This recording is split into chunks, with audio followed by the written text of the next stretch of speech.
So উড়ে যাচ্ছে কিন্তু আরেকটা ফ্লাইওভারে। ঢাকা সিটির ফ্লাইওভারগুলো এত ঝোস লাগে কেন এটাই তো বুঝি না। এলিভেটেড এক্সপ্রেস ওয়েতে যদি উঠতে পারতাম তাহলে একটু শান্তি পেতাম। অনেক ইচ্ছা এলিভেটেড এক্সপ্রেস ওয়েতে ওঠার, বাট ওঠার ভাগ্য হবে কি না জানি না। এগুলো লোকের কি হয়েছে জায়গায়।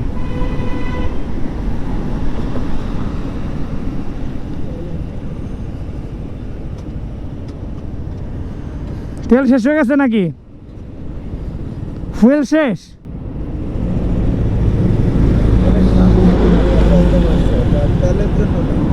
তাহলে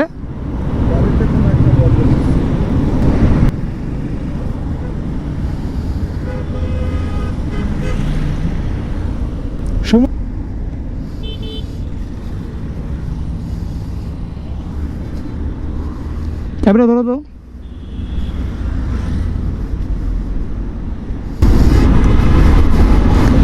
সিগন্যাল, লাল সিগন্যাল মানে গাড়ি চলে না।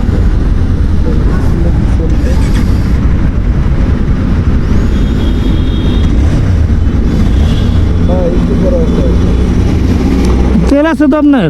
মানে আমি এই যে এখন স্টার্ট করবো না, ওইটুকু যাবো, ওই যে একটা রাস্তা আছে, তারপর আবার অটো বলবো। আর একটু যান দেখি তো।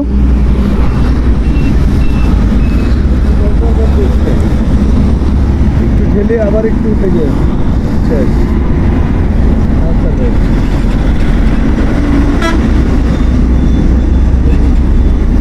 কোন দিকে যাবেন? মিরপুরের দিকে? আমরা তো সোজা যাবো না, আমরা ধাক্কা নিয়ে যেতে পারতাম কিছু দূর। জায়গা জানি ভালো। বুঝতে পারছি। ফুয়েল আপনার আছে কনফার্ম? যাওয়ার মতো ফুয়েল আছে বাবা, সামনে ফুয়েল পাম্প আছে। রিজার্ভ আছে এটার? না, আমি রিজার্ভের থেকে ইতে দিয়েছি, ওদের রিজার্ভের তেল পাচ্ছি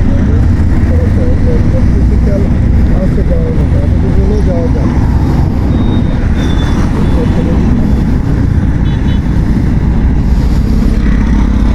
দেখায় তেল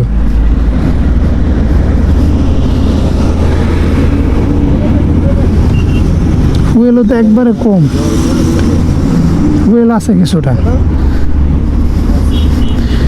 রিজার্ভে দেওয়া নাকি দেখেন তো।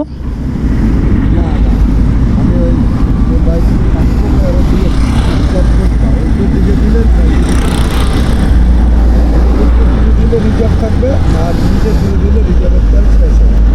আমি নিচে ধীরে দিলাম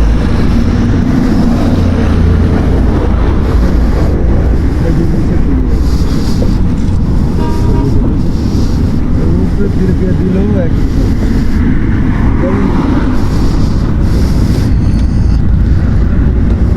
লাইন তো ঠিক আছে।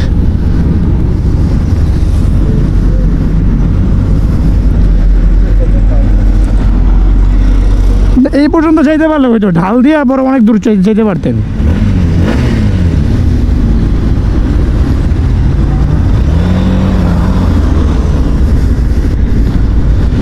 সেই লোকের বাইকে তেলও আছে, সব আছে, এরপরও সমস্যা। ভাই রে ভাই, গাড়ি যে আসতেছে, আমরা যাবো ডানে।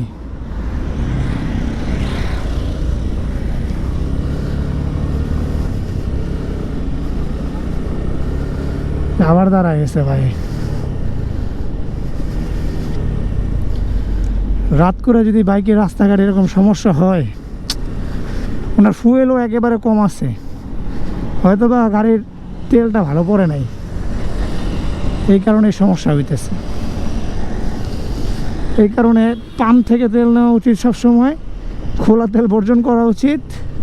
প্লাস হচ্ছে পাম্প থেকে নিলেও সব পাম্পের তেল যে ভালো তাও কিন্তু না, ভালো পাম্প থেকে তেল নিতে হবে, ভালো পাম্প থেকে। যেই পাম্পের তেল ভালো ওই পাম্প থেকে তেল নিতে হবে, তা না হলে বিপদ আছে। তা না হলে বিপদ বলতে রাস্তাঘাটে বিপদে পড়া লাগে। এত রাত করে লোকটারে যখন রাইখে আসলাম, ছাইড়ে আসলাম, আমার নিজের কাছে খারাপ লাগতেছে।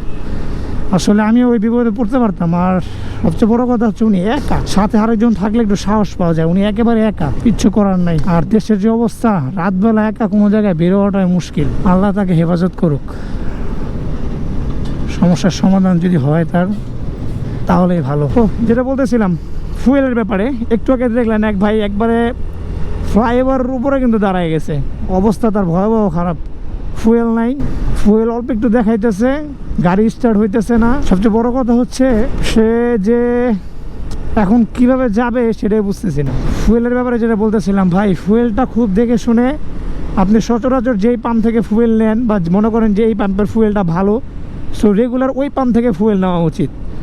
অন্য কোনো পাম্প থেকে বিপদে না পড়ে ফুয়েল না নেওয়াই উত্তম।